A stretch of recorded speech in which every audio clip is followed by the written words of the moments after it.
ప్రియ దేవుని సంగమా, ఇంత చక్కటి స్థలాన్ని, సమయాన్ని, వాతావరణాన్ని దేవుడు మనకు అనుగ్రహించి ఆయన సన్నిధిలో మరొక దినాన్ని నిలవబెట్టిన దేవాది దేవునికి ముందుగా కృతజ్ఞతాస్తుతులు చెల్లిద్దాం. దేవునికి స్తోత్రం చెప్తాం. ప్రియులారా, దేవుడు మన ముందుంచిన చక్కటి బైబిల్లో ఒక ప్రధానమైన పుస్తకంగా పేరుదిన దానియేలు గ్రంథం గురించి మనం ధ్యానించడానికి దేవుడు మన ముందుంచాడు.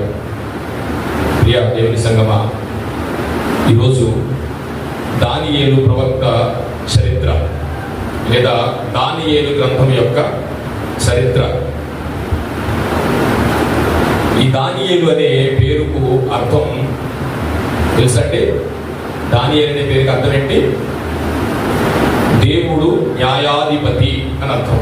దానియేలు గారు అనగా ఏంటంటే దేవుడు న్యాయాధిపతి అనేది దానికి అర్థం వస్తుంది అనమాట.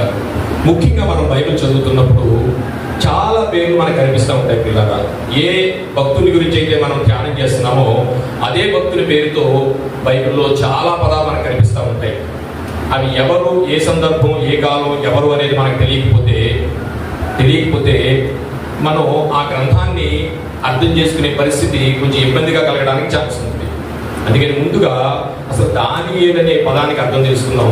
దానియేలు గారు ఎంతమంది ఉన్నారు బైబిల్లో? దానియేలు అనే పేరు గల వాళ్ళు ఎంతమంది ఉన్నారండి బైబిల్లో? ఎంతమంది అండి? ఓకే, ఎంతమంది? ఒక్కరు. చూద్దామండి. ప్రియ దేవుని సంగమా, మనం క్రైస్తవ జీవితంలో అనేక సార్లు పడిపోతూ లేస్తూ ఉంటాం. అలాగే ఒక చిన్న చరణంతో నేను మొదలు పెడతామని నేను ఆశపడుతున్నాను. పలుమార్లు వైదొలగినాను నీ పరలోక దర్శనము నుండి,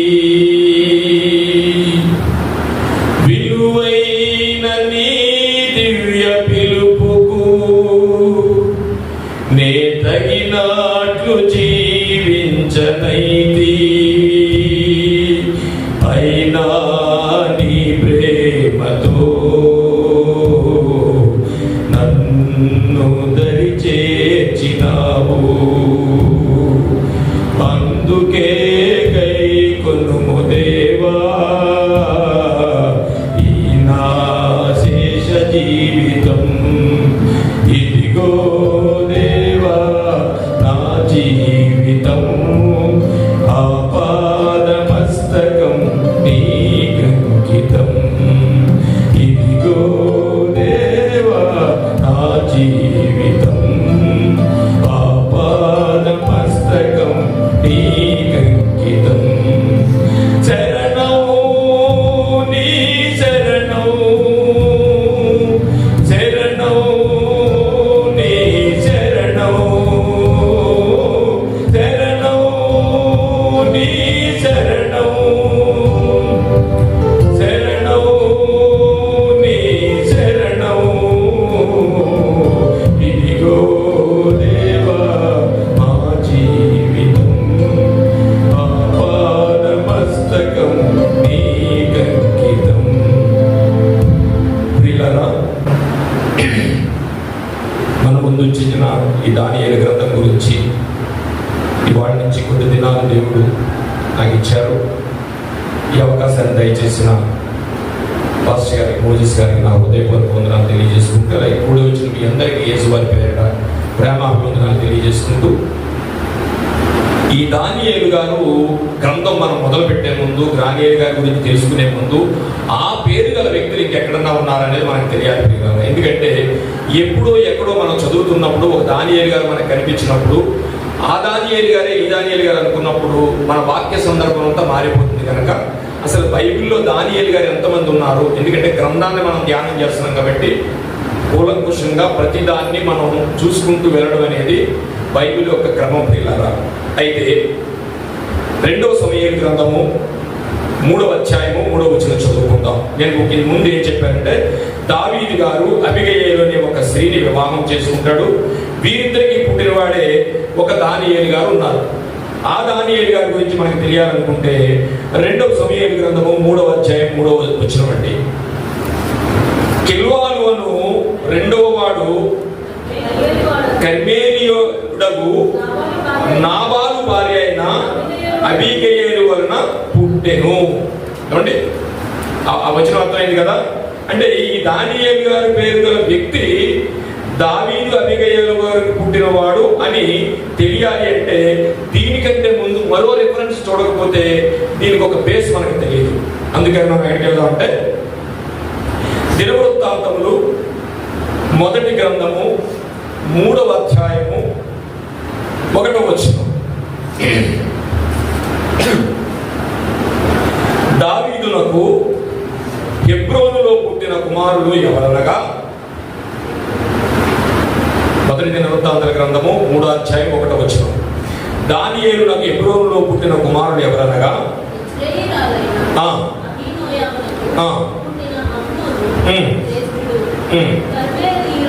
రెండవ వచనం, కర్మేలీయురాలైన అబీగయలునకు పుట్టిన దానియేలు రెండవ వాడు. ఈ 2 వచనాలు మీరు చూసుకుంటే కాలాలు వేరైనా చక్కగా ఆ దానియేలు అనే ఒక వ్యక్తి, మరో వ్యక్తి ఉన్నాడు. ఆ వ్యక్తి ఎవరికి పుట్టినవాడంటే అబీగయలుకి. ఆయనకి మరో పేరు కూడా ఉంది.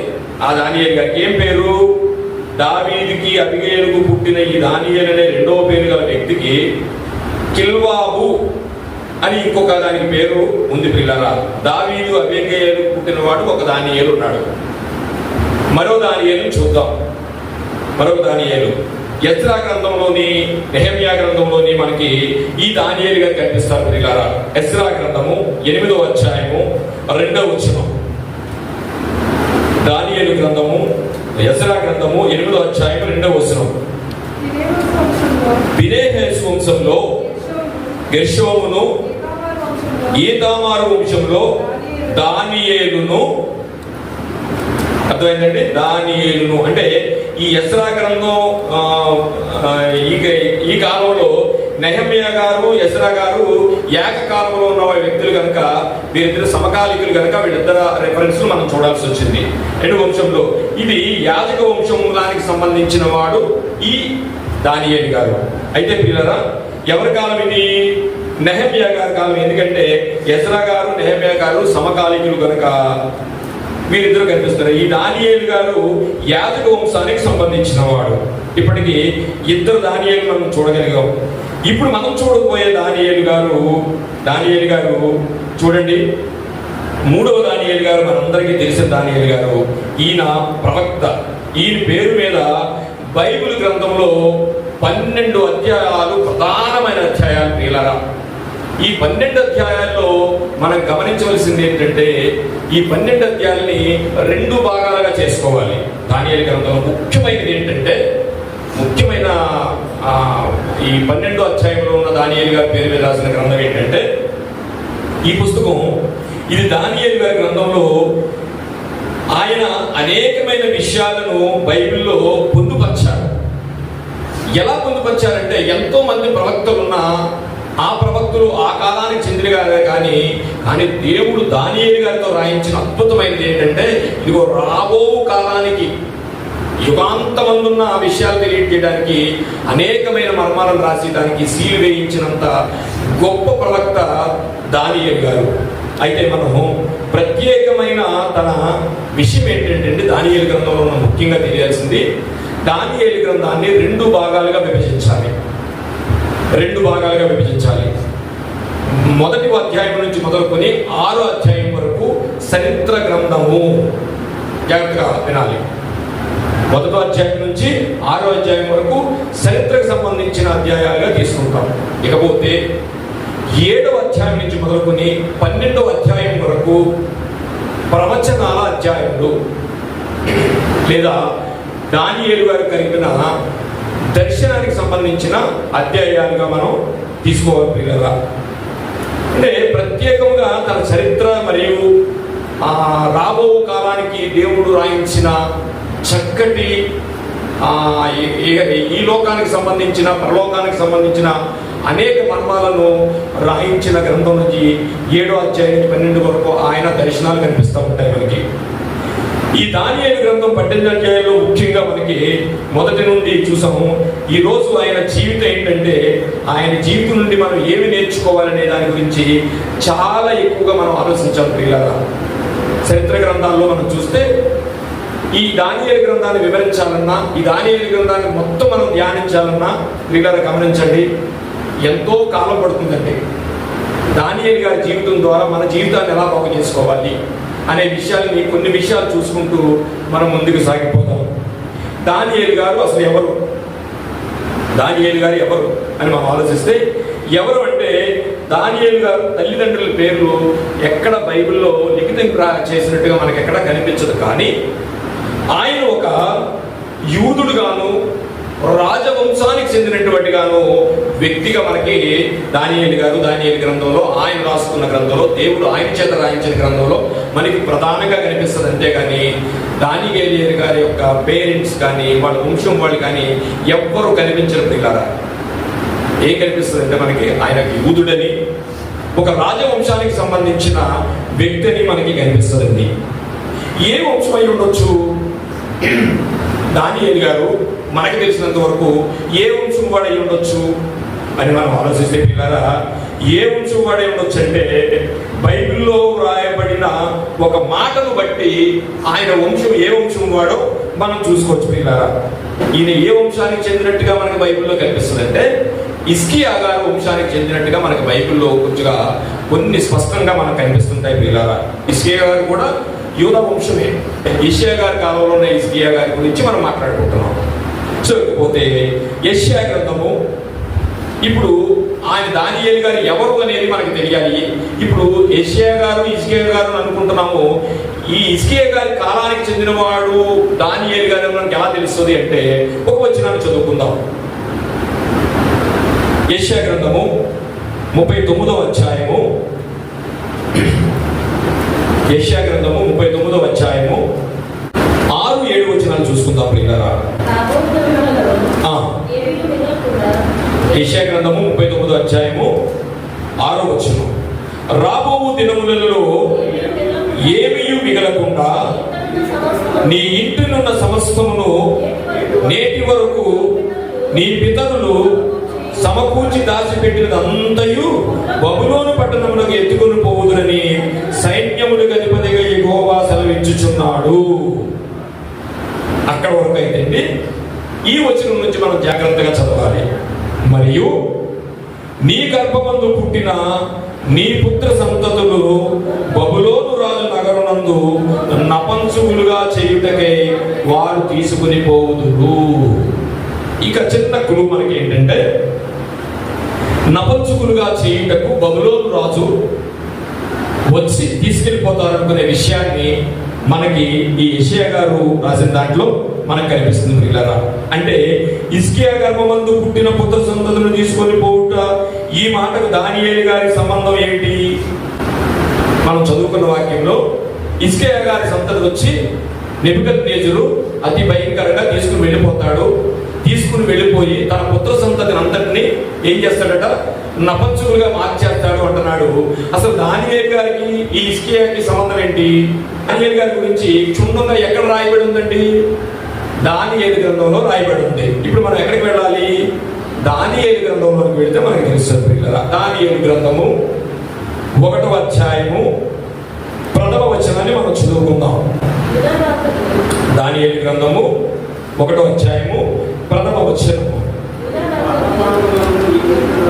యూదా రాజుకు యెహోయాకీము ఏలుబడిలో 3వ సంవత్సరమున బబులోను రాజుకు నెబుకద్నెజరు యెరూషలేము మీదకి వచ్చి దాన్ని ముట్టడి వేయగా, ఇది యెరూషలేము మీద మొట్టమొదటిసారిగా బబులోనుకు సంబంధించిన నెబుకద్నెజరు యెహోయాకీము కాలంలో మొట్టమొదటిసారిగా చేసిన దాడిలో అందులో పట్టబడిన వారు ఎవరున్నారంటండి?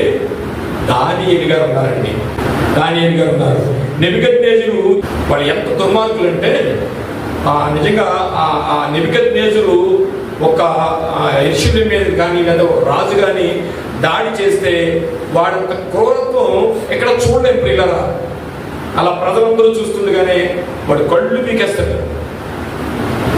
గొలుసులు వేస్తాడు, నగరానికి తీసుకెళ్ళిపోతాడు. అంత భయంకరమైన వాడు అంటే మొట్టమొదటిది దానియేలు గారు ఉన్న కాలంలో యూదా రాజ్యం మీద, యెరూషలేము మీద దండయాత్ర జరిగింది. ఆ దండయాత్రలో యెరూషలేము మీద మొట్టమొదటిగా దాడి చేస్తున్నప్పుడు మొట్టమొదటిసారి నెబుకద్నెజరు యెరూషలేములో నుండి కొనుక్కోబడిన వారిలో ఎవరున్నారండి? ఇప్పుడు దానియేలు గారు యెరూషలేము నుంచి తీసుకుని పోయి అందులో ఉన్న వారిలో వాళ్ళే షడ్రిక్, మేషక్, అబేద్నెగోలు, దానియేలు గారు ఉన్నారు. అందులో స్పష్టంగా అర్థమవుతుంది కదండి. మెల్లిగా వెళదాం. ఇవాళ వాళ్ళు ఎవరో తెలుసుకుంటే దానియేలు గారి గురించి ఇంకా చాలా విషయాలు తెలుసుకోవచ్చు. షడ్రిక్, మేషక్, అబేద్నెగోలు ఈ నలుగురు ఉన్నారు.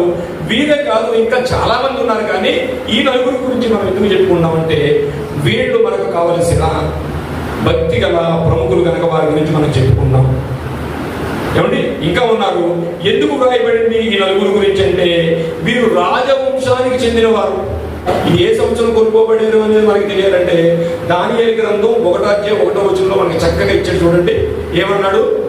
యెహోయాకీము ఏలుబడిలో 3వ సంవత్సరం. అంటే లెక్కలు వేసుకుంటే అండి యెహోయాకీము దానియేలు గ్రంథం 1:1 ఆ 3వ సంవత్సరం అనేది ఏంటి వేసుకుంటే క్రీస్తుకు పూర్వము ఇది 606 లేదా 605 సుమారుగా అయి ఉంటుందండి బైబిల్ లెక్కల ప్రకారం. అంటే బైబిల్ అండి ఖచ్చితమైన లెక్కలండి. ఇది చాలా మంది బైబిల్ లెక్కలు లేదని ఏదో అని ఎన్నో మనకి వినిపిస్తూ ఉంటాయి. ఏమండి, ఎందుకంటే బైబిల్ అండి ఏ రాజు ఎక్కడ పుట్టాడో, ఏ రాజు ఎక్కడ పాలించాడో, ఎన్ని సంవత్సరాలు పాలించాడో, ఏ రాజు పాలిస్తున్నప్పుడు ఏ రాజ్యంలో ఏ రాజు ఉన్నాడో స్పష్టంగా రాయబడింది. పిల్లగా బైబిలు ఎంతో మంది అనుకున్నట్టుగా బైబిలు ఆ ఊరికనే వాళ్ళు అనుకునే పుస్తకం కాదండి. ప్రతి దానికి కొలత ఉంటుంది. పిల్లగా ఒక చిన్న ఉదాహరణ చెప్పనండి. నోవాహు గారు వాడుంది కదా, దానికి దేవుడు ఎందుకు అనుకున్నారండి అంత పర్టికులర్గా కొలతలు ఇచ్చాడు? కొన్ని కొలతలు ఇచ్చాడు. సపోజ్ 6x4 ఎత్తు ఒక 5 అడుగులు, 6x4 ఎత్తు ఒక 5 అడుగులు, ఇలా కొలతలు ఇచ్చాడు అనుకోండి. ఆ కొలతల ప్రకారంగా నోవాహు గారు చేశారు. ఒక విషయం తెలుసండి, ఎప్పటికీ కూడా మన సముద్రం దగ్గర చిన్న నామ చేయాలన్నా, పెద్ద నామ చేయాలన్నా, దానికి మించిన స్టీమర్ చేయాలన్నా, టైటానిక్ వాడ చేయాలన్నా, ఎప్పటికి కూడా ప్రపంచంలో ఏ వాడను తయారు చేయాలన్నా అదే కొలతలు వాడాలి. పిల్లరా, దేవునికి స్తోత్రం. దేవుడిచ్చిన కొలత ఆ నీటి మీద నిలబడే వాడికి కొలత ఇచ్చాడు నోవాహు గారికి. అదే కొలత ఇప్పుడు కూడా నువ్వు చిన్న నామ తయారు చేసుకున్నా కొలతలు మారుతాయేమో కానీ రేషియో మాత్రం మారదు. అంత కరెక్ట్ బైబిల్ అండి. పురుషుల్లో ఒక చరిత్ర పురుషుడే ఈ రోజు మనం మాట్లాడుకునే దానియేలు గారి పిల్లరా. ఎంత గొప్పవాడు అనేది మనం ముందు ముందు తెలుసుకుందాం. అనేక మంది ప్రవక్తల్లో ఎంత గొప్ప ప్రవక్తో, ఎంత నీతిపరుడో, ఎంత దేవుడే తన గురించి సాక్ష్యం ఇచ్చిన గొప్పవాడు మనం ముందు ముందు తెలుసుకుందాం పిల్లరా. దానియేలు గారు ఎవరి కాలంలో ఉన్నాడనేది కూడా మనకు కావాలనుకున్నప్పుడు ఒక్కొక్క చిన్న చూసుకుందాం. దానియేలు గ్రంథం 1:1 మనం చూసుకున్నాం కదా. నెబుకద్నెజరు వచ్చాడు, దాడి చేశాడు, అనేక మంది రాజకుమారులు తీసుకెళ్లిపోయాడు. ఇక్కడ ఎక్కడ తీసుకెళ్లిపోయాడంటే షీనారు అనే దేశానికి తీసుకెళ్ళిపోయాడు. చూడండి కింద చదివితే ఉంటుంది మీకు. షీనారు, ఈ షీనార్ అనగా కొన్ని విషయాలు మనకు తెలియాలి. షీనార్ అనగా బాగ్దాద్, మనకు తెలిసిన బాగ్దాద్ అనే దేశం. అది బాగ్దాద్ అనగా మనకి ఏముంటుందంటే బాబేలు. ఇంకెక్కడికి వెళ్ళిపోతే బాబేలు అనేదే షీనారు, ఆ షీనారు అనేదే బాగ్దాదు, ఆ బాగ్దాదు అనేదే బాబేలు. షీనార్ అంటే ఇప్పుడు మనకి బాగా తెలిసిందంటే మెసొపొటేమియా అనే ఊరిని కూడా ఇప్పుడు ఇవన్నీ ప్రాంతం అయితే ఒకటే కానీ పేర్లు అనేకమైన విషయాలుగా మా లాంగ్వేజెస్ని బట్టి మారే పిల్లగా లాంగ్వేజ్ని బట్టి మారాయి. అయితే ఈ షీనారు, బాగ్దాదు, బాబేలు ఇవన్నీ ఒకటి అయినప్పుడు సో దానియేలు గారు, షడ్రిక్ అనే అబేద్నెగోలు ఈ నలుగురు కూడా ఇప్పుడు ఎక్కడికి వచ్చేసారు? యోధా రాజ్యం నుంచి. హిజ్కియా కాలంలో ఉన్న వీరందరూ. ఇంకోటి ఏంటంటే ఈ యెషయా గారు చెప్పారు చూడండి, ముఖ్యంగా మనకు కూడా తెలియాలి. యెషయా గారు హిజ్కియా గారికి చెప్పిన ప్రవచనం చెప్పేటప్పటికండి ఇంకా షడ్రిక్, మేషక్, అబేద్నెగోలు, దానియేలు గారు పుట్టలేదు తెలుసండి, పుట్టలా. కానీ ఇస్కే గారికి దేవుడు ఆయన వచ్చే నాయన టైం అయిపోయిందని అనగానే వెళ్ళిపోతే బాగుండేది. కానీ ఇస్కే గారు ఏం చేశారంటే ఆయన బ్రతికున్న కాలంలో చేసిన మంచి పనుల కంటే దేవుడు ఇచ్చిన 15 సంవత్సరాలు చేసిన చెడ్డ పనులు తగ్గిట్లో ఎక్కువ అయిపోయింది. మనం కూడా దేవుడు పిలిచినప్పుడు వెళ్ళిపోవడం మంచిది. దేవుడు పిలిచాడంటే నీకు అటు ఇటు ఏదో టైం అయిపోయిందని. కానీ ఎప్పుడైతే ఈయన అడిగాడో ఈ 15 సంవత్సరాల్లో ఆయన ఒక చిన్న స్వార్థ పరిస్థితి చేశాడు. ఇగో నీ తర్వాత ఎలా జరుగుతుందంటే నేను పోయిన తర్వాత కదా అన్నాడు ఆయన. అందులో ఉంటే చదవండి చూద్దాం. అంటే నేను పోయిన తర్వాత కదా ఎలా పోతే నాకెందుకు, నేను ఉన్నంతకాలం పర్లేదు కదా అనే పదాన్ని ఆయన ఉపయోగించాడు. కనుక ఇస్కే గారు ఇజ్రాయేలీలకి ఈ పరిస్థితి రావాల్సి వచ్చిందండి. ఎక్కడికి వచ్చారు చూద్దామండి. వీళ్ళందరినీ ఎక్కడ తీసుకొచ్చారు? ఇప్పుడు యెషయా గారు ప్రవచనం చెప్పారు, ఇస్కే గారు తప్పు చేశారు, నెబుకద్నెజరు వచ్చాడు, తీసుకుని వెళ్ళిపోయాడు, ఆ ఉపకరణాలన్నీ తీసుకుని వెళ్ళిపోయాడు. ఇప్పుడు షడ్రక్ మేషక్ అబేద్నెగోలు దానియేలు గారు ఎక్కడికి వచ్చారని మనం ఆలోచించాలనుకుంటే పిల్లరా, దానియేలు గ్రంథము 1వ అధ్యాయము 3వ వచనం చూడండి. రాజు అబ్షేలోజరు తన నపంచుకుల అధిపతిని ఈలాగు ఆజ్ఞాపించాను. అంటే ఇప్పుడు ఎక్కడున్నారు? వచ్చేసారు ఇక్కడికి, నెబుకద్నెజరు ప్రిన్సెస్ లోకి వచ్చేసారు. ఓకే, ఇశ్రాయేలు రాజవంశంలో ముఖ్యులై ఏం చెప్తున్నాడండి? వచ్చిన తర్వాత ఇదిగో ఆయనకి చెప్తున్నాడు, అబ్షేలోజుకి చెప్తున్నాడు, ఇగో తీసుకొచ్చారు కదా, ఇక్కడ చేయాల్సింది ఏంటంటే నీవు ఎవరైతే ఇక్కడ రాజవంశం వాళ్ళు ఉన్నారో వాళ్ళ క్వాలిటీ చెప్పినటువంటి ఒకటో దాంట్లో చదవండి ఒకసారి. రాజవంశంలో ముఖ్యులై లోపము లేని సౌందర్యమును సకల విద్యా ప్రావీణ్యతయు జ్ఞానమును కలిగి తత్వజ్ఞానము తెలిసిన వారై రాజనగరనందు. అంటే ఏం చెప్తున్నాడంటే వాళ్ళని తీసుకొచ్చేసేసి చక్కగా చెప్పి మొత్తం వాళ్ళకి సంబంధించిన విషయాలన్నీ పక్కకు తీసేసి మన భాషలు నేర్పించి మన కల్చర్ నేర్పించి కంప్లీట్ మార్చేయండి వెళ్ళానండి. కంప్లీట్ అసలు వాళ్ళ దేవుణ్ణి కానీ ఈ వచనంలో ఉద్దేశం ఏంటంటే అండి, కంప్లీట్ వాళ్ళ కల్చరే ఉండకూడదు, వాళ్ళ దేవుడే ఉండకూడదు, వాళ్ళ పేరులో కూడా వాళ్ళ దేవుడు ఉండకూడదు. నెబుకద్నెజరు ఆలోచన అండి. ఇప్పుడు ప్రపంచంలో ఎవరు పాటిస్తున్నారో తెలుసునండి? కొరియా ఉంది కదండి, నార్త్ కొరియాలో అంతేనండి. ఎవ్వరు ముస్లిమ్స్ని ఎక్కువ యూజ్ చేస్తున్నారు అక్కడ. ముస్లిమ్స్ నుండి ఆ గ్రంథం చూసినా, ఆ పేరు మాట్లాడినా, ఏం చేసినా సరే వెంటనే జైలు వేసేస్తారండి. జైలు వేసేసి కంప్లీట్ వాళ్ళ భాషలో చెప్తారండి. నెబుకద్నెజరు అడాప్ట్ చేయండి, నెబుకద్నెజరు నుంచి వచ్చింది కొన్ని దేశాలు అడాప్ట్ చేసుకున్నాయండి. ఎందుకంటే రాను రాను రాను రాను ఏం చేస్తారంటే వాళ్ళ బైబిల్ కానీ లేదా వాళ్ళ ఖురాన్ కానీ వాళ్ళ యొక్క కల్చర్ కానీ వాళ్ళ పేర్లు కూడా మార్చేస్తారండి. ఇప్పుడు చేస్తున్నది చైనా వారు, ఉత్తర కొరియా వాళ్ళు చేస్తున్నది సేమ్ సూత్రాన్ని నెబుకద్నెజరు సంతతాన్ని వీళ్ళు. సంతతాన్ని నేను చెప్పట్లేదు కానీ ఆ దాన్ని ఫాలో అవుతున్నారు వీళ్ళు. ఎందుకంటే మసీదులు పడగొట్టేస్తున్నారు, అన్ని తీసేస్తున్నారు, స్కూల్ పెట్టేస్తున్నారు. నెక్స్ట్ వచ్చే జనరేషన్ అంతా ఇంకేముంటుంది? ఇంకేముండదు. మనకి చక్కగా ఒక వచనం ఉంటుంది, మనం ఇప్పుడు మాట్లాడుకున్నట్టున్నాం. న్యాయాధిపతుల గ్రంథంలోనట 2వ అధ్యాయం 10వ వచనంలో కొన్నాళ్ళకి కొన్నాళ్ళకి ఆ విషయాలు చెప్పి పేరెంట్స్ పిల్లలకి విషయాలు చెప్పకపోతే ఆఖరికి వచ్చేటప్పటికి ఒక సంతతి వచ్చేటప్పటికి యెహోవానైనను ఆయన చేసిన సత్క్రియలనైనా ఆయన చేసిన ఉపకారములైనను మర్చిపోయారట. అలాగ చేసేయడానికి ఇది ఒక పెద్ద సూత్రం అండి, ఒక రాజకీయ సూత్రం అనమాట. ఏం చేశాడట చూడండి. తీసుకొచ్చి భుజించు ఆహారంలో నుండి తాను పానము చేయు ద్రాక్షారసము నుండి మొత్తం అంతా మార్చేసేసి నా సముఖానికి తీసుకురండి. అంటే రాజు సముఖంలోకి రాజకుమారులు వచ్చారంటే రాజు సముఖం ఎలా ఉంటుందండి? రాజు దర్బార్ ఎలా ఉంటుందండి? వాళ్ళ స్త్రీలతోనూ ఉపపత్నులతోనూ చక్కగా హేళనగా చక్కగా ఎంతో మంది స్త్రీలతోని అక్కడ ఉంటుంది. అలాంటప్పుడు ఏం చేయాలండి? నపుంసకులుగా మార్చాలి. ఎందుకు నపుంసకులుగా చేసేవారంటే వారి యొక్క రాజదర్బారులో వాళ్ళ స్త్రీల యొక్క పనిచేయడానికి అనేకమైన కార్యక్రమాల వల్ల ఏం చేసేవారంటే తీసేశారండి. అయితే మనం తీసుకొచ్చిన ఈ రాజకుమారులు యువకులను లోపము లేని వారిని, అందంగా ఉన్నవారిని, ఇన్ని క్వాలిటీస్ ఉన్న వాళ్ళని తీసుకురమని మీకు అందరికీ తెలుసు. వాళ్ళు చెప్పారు, మేము ఇదే తింటామన్నారు, అదే తిన్నారు, మొత్తం మీద బాగానే ఉన్నారు. రాజు దర్బార్లోకి వచ్చారండి. 3 సంవత్సరాల పాటు కల్దీయుల సంస్కృతిని వారికి నేర్పించమని వెంటనే అతను నపుంసకుల అధిపతికి ఆర్డర్ ఇచ్చాడు. సరే వాళ్ళ దగ్గర ఉన్నారు. అంతేకాదు వీరిని మేము తినే రాజభోజనం గురించి కూడా వాళ్ళు మాట్లాడినప్పుడు అవన్నీ రిజెక్ట్ చేశారు అని చెప్పి నపంచుకుల అధిపతికి అప్పగించినప్పుడు ఈ మాట చూద్దాం పిల్లరా. దానియేలు గ్రంథము 3వ అధ్యాయం నుంచి 5 వచనాలు ఒకసారి మనం చూసుకుంటే, ఈ నలుగురు బాలురా అని సంబోధించబడింది బైబిల్లో. అంటే బాలురు అని మనం అనుకోవడానికి ఇక్కడ వాళ్ళు పాలు తాగే లేకపోతే చిన్నపిల్లలు అనే పాలు కాదండి ఇక్కడ.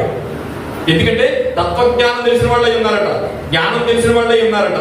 అంటే ఇంచుమించు వీళ్ళని చెరగొని ఈ రాజ్యానికి తీసుకొచ్చేటప్పటికి వాళ్ళకి ఎంత ఉంటుందంటే ఇంచుమించు 15 నుంచి 20 సంవత్సరాల లోపు వాళ్ళకి ఉండాలి.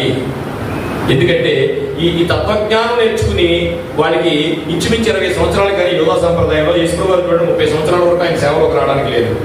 కనీసం 20 సంవత్సరాలకు వాళ్ళ జ్ఞానాన్ని నేర్చుకోవాలి. సేవ చేయాలనుకుంటే 30 సంవత్సరాలకు వెళ్ళాలి. అంటే 20-30 సంవత్సరాలు వచ్చేటప్పటికి తత్వజ్ఞానం అంతా నేర్చుకోవాలి యూదులు.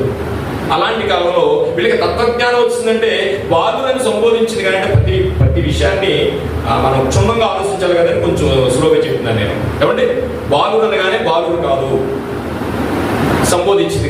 కానీ వీళ్ళు తత్వజ్ఞానం తెలిసిన కనుక ఇంచుమించు 15 నుంచి 20 సంవత్సరాల వరకు వాళ్ళకి ఉండొచ్చు పిల్లరా. తత్వజ్ఞానము తెలిసిన వారు అన్నాడు కనుక సకల విద్యల్లోనూ ప్రవీణత ఉన్నడికి. అంటే 20 సంవత్సరాలు మినిమం ఉండవండి, ఖచ్చితంగా ఉంటాయి. బాలురని అనుకోవడానికి లేదు. బాలురు అంటే పాలు తాగే వయసు కాదు అనేది మనకు తెలిసింది. కనుక వీరిని నపంచుకులుగా ఎందుకు మార్చాల్సి వచ్చిందంటే రాజనగరంలోనికి తీసుకురావాలి కాబట్టి, రాజ దర్బార్లో ఉండాలి కాబట్టి, రాజులు యుద్ధానికి వెళ్ళినప్పుడు వారి పత్నులు ఉపపత్నులు అందరూ ఉంటారు కాబట్టి వీళ్ళు ఎలాంటి ఇబ్బందులైనా ఈ పురుషులతో జరుగుతుందని ఈ నపంచుకులుగా మార్చడం జరిగింది. అంటే ఇందులో నేను చెప్పబోయేది ఏంటంటే షడ్రిక్ మేషక్ అబేద్నెగో అనేది వాళ్ళ పేర్లు కాదండి, యూదుల పేర్లు కాదండి, అవి ఒక బయలు దేవతల పేర్లు. చాలా మంది మనలో కూడా షడ్రిక్ మేషక్ అబేద్నెగో అనే పేర్లు పెట్టుకోవడం జరిగింది. అఫ్కోర్స్ బైబిల్ దాని మీద అంత కాన్సన్ట్రేషన్ లేకపోవచ్చు, పెద్దవాళ్ళు పెట్టుకున్నారు. కానీ అది బయలు దేవతల పేరు. షడ్రిక్ మేషక్ అబేద్నెగోలు దానియేలు గారు కూడా పెట్టింది కూడా ఏంటంటే బయలు దేవతల పేర్లు. ఎందుకు నపంచుకులుగా మార్చారంటే నపంచుకులుగా మార్చారు అనడానికి చాలా ఆధారాలు మనకి ఇక్కడ కనిపిస్తూ ఉన్నాయి. వాటి గురించి మీకు అన్ని ఇన్ని శూనాలు కలిసిన వారిని రాజదర్బార్లో వచ్చినప్పుడు ప్రాబ్లం వస్తుందని వాళ్ళకి చేయడం జరిగిందండి. ఎందుకంటే మనకు ఒక ఉదాహరణ తీసుకోవాలంటే ఎస్తేరు గ్రంథం చూడండి. ఎస్తేరు గ్రంథంలో షండులు అని సంబోధిస్తుంది. అదొక హిబ్రూలో షండులు అనగా దాని లాంగ్వేజ్ మారినప్పుడు షండులు అని పెట్టింది. ఇకపోతే ఇంకొకటి కూడా చూసుకోవచ్చండి. అపోస్తుల కార్యాలు 8వ అధ్యాయంలో అంటే పెద్ద వాళ్ళని పెద్ద రాజుల్ని పోస్టులు అయితే మంచిగా చేస్తారు, కానీ నపంచుకులు చేసేస్తారు.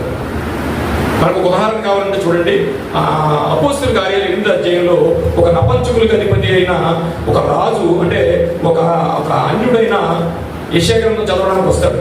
ఆయన పేరు రాజు దగ్గర ఉండే ఫైనాన్స్ మినిస్టర్. అప్పుడు ఫిలిప్ గారు ఏం చెప్తారంటే ఆయనకి బాప్తీసం ఇస్తాడు. ఫిలిప్ గారు బాప్తీసం ఇస్తాడు. ఆయన ఎవరు అంటే రాణి కింద ఫైనాన్స్ మినిస్టర్గా ఉన్న ఆ రాజ్యం యొక్క ధనాగారానికి అధిపతి అండి అతను. అంత అధిపతిని కూడా ఆ దేశంలో తీసుకొచ్చినప్పుడు నపంచుకుని చేసి రాణి తన కూడా పెట్టుకుంది, ఫైనాన్స్ మినిస్టర్ని చేసింది. అంటే ఎందుకు చేస్తారంటే దీనివల్ల వచ్చే కొన్ని ప్రమాదాలు ఉన్నాయని చేసి కొత్త నిబంధనలు మనం చూసినప్పుడు ఒక నపంచుకుడు కనిపిస్తాడు. ఆయనే ఫిలిప్ గారు బాప్తీసం ఇచ్చిన ఆయన అనమాట. ఇక ఎవిడెన్స్ చూసుకోవాలనుకుంటే మనకి చక్కగా యెషయా గ్రంథం 39వ అధ్యాయం 7వ వచనంలో మనం చదువుకున్నాం చూడండి. హిజ్కియా నీ గర్భమందు పుట్టిన నీ పుత్ర సంతతిని బబులోను రాజు నగరనందు నపంచుకులుగా చేయుటకై అన్నాడు. చేశారు లేదా ఇప్పుడు? సో మనకు తెలియాల్సింది ఏంటంటే ఫండమెంటల్గా దానియేలు గారిని పక్కన పెడితే షడ్రిక్ మేషక్ అబేద్నెగోలు నపంచుకులు. ఏ నపంచుకులు అంటే నపంచుకుల్లో చాలా మంది ఉన్నారు. మనం నపంచుకులు అనగానే ఒక వాక్యాన్ని చూసుకుంటాం, దొంగలను, వ్యభిచారులను, ఆడంగితనం వారును పరలోక రాజ్యం చేరవని ఉంటుంది. పెద్ద కాంట్రవర్సీ. అంటే ఇజ్రాయెల్ పరలోక రాజ్యం వెళ్ళరా? షండులు పరలోక రాజ్యం వెళ్ళరా? నో. షండులు అనగా వేరు. షండులు, ఇజ్రాయెలు, నపంచుకులు వీరందరూ ఒకటైతే ఆడంగితనం వారు అనేవారు వేరే వారండి. తర్వాత మాట్లాడుకోవచ్చు. ఆడంగితనం వారు వేరు. ఇక్కడ యెషయా గారు ఎంత కరెక్ట్గా చెప్పాడంటే దేవుడు మాటల విషయాన్ని జరగబోయే కాలానికి ఆయన చెప్పేయడం జరిగింది ప్రియులారా. ఇప్పుడు 2వ రాజుల గ్రంథము 20 అధ్యాయము అంటే చెప్పబడింది ఎలా నెరవేరింది, అసలు నపంచుకులు చేశారా లేదనే విషయాన్ని మనం చూసుకొని ముగించుకుందాం. వాళ్ళకి 2వ రాజుల గ్రంథము 20వ అధ్యాయము 17వ వచనం. 17వ వచనం నుంచి చదవమా. వచ్చు దినములలో ఏమీ మిగలకుండా ఈ నగరునందు సమస్తమును సమకూర్చి దాచిపెట్టినదంతయు బబులోనునకు అవును నీ గర్భమందు పుట్టిన పుత్ర సంతానం అంతయు నపంచుకులుగా చేయుటకై. ఇప్పుడు అర్థమైందండి, నపంచుకులుగా చేయుటకై చెరగొని తీసుకెళ్ళిపోయారు. ఇప్పుడు నపంచుకులా కాదా అనే విషయాన్ని మనం తెలుసుకోవాలనుకుంటే మళ్ళీ చదువమ్మ. నపంచుకులుగా చేయుటకై వారిని తీసుకుని పోవద్దు.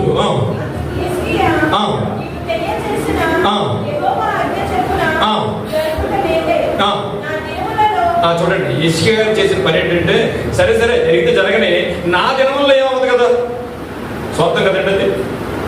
నా దినంలో నేను ఉండగా ఏమవుతుంది కదా అని అనడంతో హిజ్కియా గారు కూడా చాలా దోషం చేసినట్టుగా బైబిల్లో ఆయన గురించి రాయబడింది పిల్లగా. అయితే ఇది ఎక్కడ జరిగిందంటే, మనం చదువుకున్న దానియేలు గ్రంథం మళ్ళీ ఒకసారి చదువుకున్నాం. 1వ అధ్యాయం నుంచి 3వ వచనం. దానియేలు గ్రంథం 1:3 ఒకసారి చదివండి. నపంచుకులకి ఎలా చేయబడ్డారో మనం చూసుకుని ముగించుకుందాం.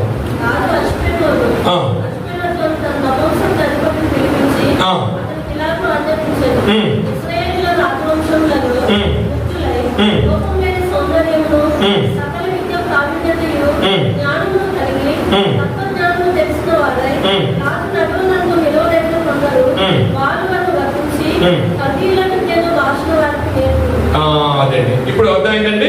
ఈ 2వ రాజుల గ్రంథం 20వ అధ్యాయం 17వ వచనం నుంచి ఇద్దరిలో జరిగింది. దానియేలు గ్రంథం 1వ అధ్యాయం 3వ వచనంలో మనకి నిరూపింపబడింది. అందుకనే మత్తయి సువార్తలో మాట్లాడతారు. ఆ వాక్యాన్ని చదువుకుని మనం ముగించుకుందాం. మత్తయి సువార్త 19వ అధ్యాయం 12వ వచనంలో యేసు ప్రభు వారు తనే సత్శరీరుగా ఉన్నప్పుడు మాట్లాడిన మాట ఒకటి చదువుకుని ముగించుకుందాం. మత్తయి సువార్త 19వ అధ్యాయం 12వ వచనం. తల్లి గర్భం నుండి నపంచుకులుగా పుట్టిన వారు కలరు. నెంబర్ 1. 2, మనుషుల వలన నపంచుకులుగా పుట్టిన వారు కలరు. 3వది, పరలోక రాజ్య నిమిత్తము తమ్మును తాము నపంచుకులుగా చేసుకున్న వారు కూడా కలరు. అంటే తల్లి గర్భం నుండి వచ్చిన వారు, మనుషుల వలన చేయబడిన వారు, దేవుని రాజ్యం నిమిత్తము తమ్మును తాము నపంచుకులుగా చేసుకున్న వారు కలరు. అంటే తప్పకుండా రాజనగర్లో ఉండాలి అనుకున్నప్పుడు, వీళ్ళు శరలోకి వచ్చినప్పుడు కేవలం వీళ్ళ నపంచుకులను కూడా ఎక్కడ ఓపెన్ చేయకుండా ఉన్నారు. అంటే ఇది పరలోక రాజ్యం చేరాలనుకునే ఒక ఆలోచనలో ఉన్నారు. వాళ్ళ ఈ లోకంలో ఉన్న జీవితంతో వాళ్ళ ఎవరికి సంబంధం లేదు. కానీ పరలోక రాజ్యం కొరకు ఆ శరలో ఉండి అక్కడి నుంచి కూడా దేవుడిని మహిమపరిచారు. అగ్నిగుండంలో వేసినప్పుడు దేవుని మహిమపరిచారు. సింహాల భూములు వేసినప్పుడు దానియేలు గారు మహిమపరిచారు. ఎప్పుడైతే సింహాల భూములో నుంచి దానియేలు గారు దేవుని మహిమపరిచాడో, ఆ కాలంలో ఉన్న రాజు యెహోవా దేవుడే ప్రపంచానికి అందరికీ దేవుడని ఆయన రాయగలిగాడు. అంటే 3వ కోవలో 3వ కేటగిరీలో ఎవరున్నారండి? రాజ్యం కొరకు. ఇందులో మనం ఒక విషయాన్ని కూడా చెప్పుకుందాం. నేను చిన్న ప్రశ్న అడిగి నేను ముగిస్తాను. పరలోక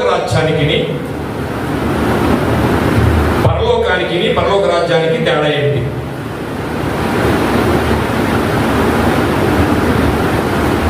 పరలోక రాజ్యానికి పరలోకానికి ఏమన్నా తేడా ఉందా?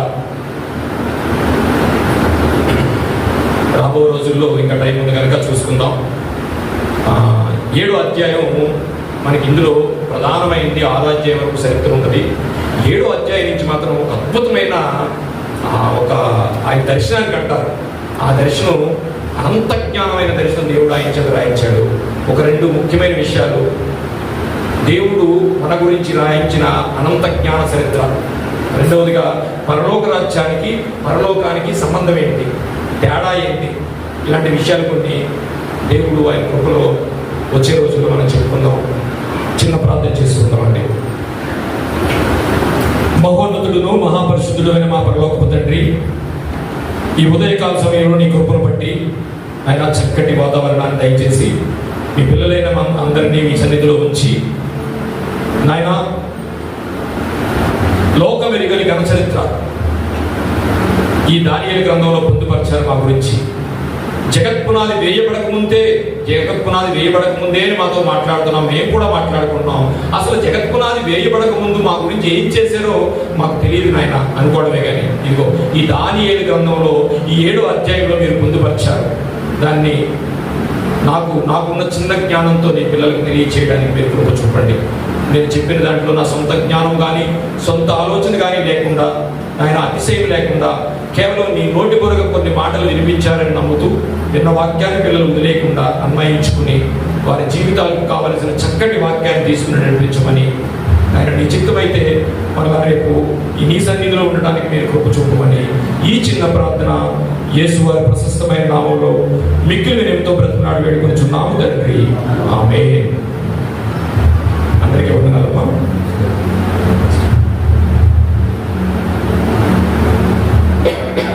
దేవునికి స్తోత్రములు. యొక్క ఉదయకాల సమయంలో దానియేలు గ్రంథం మీద మరి చక్కటి ధ్యానం నడిపించినటువంటి బాబు గారికి సంఘపక్షాన కుటుంబ పక్షాన ప్రత్యేకమైన వందనాలు చేస్తూ ఉన్నాను.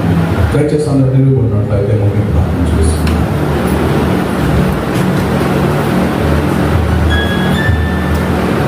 పరిశుద్ధుడు అయిన మా ప్రియ పరలోకపు తండ్రి, మరొకసారి నీ పరిశుద్ధ పాదాలను బట్టి మేము ప్రార్థించుకుంటున్నాం.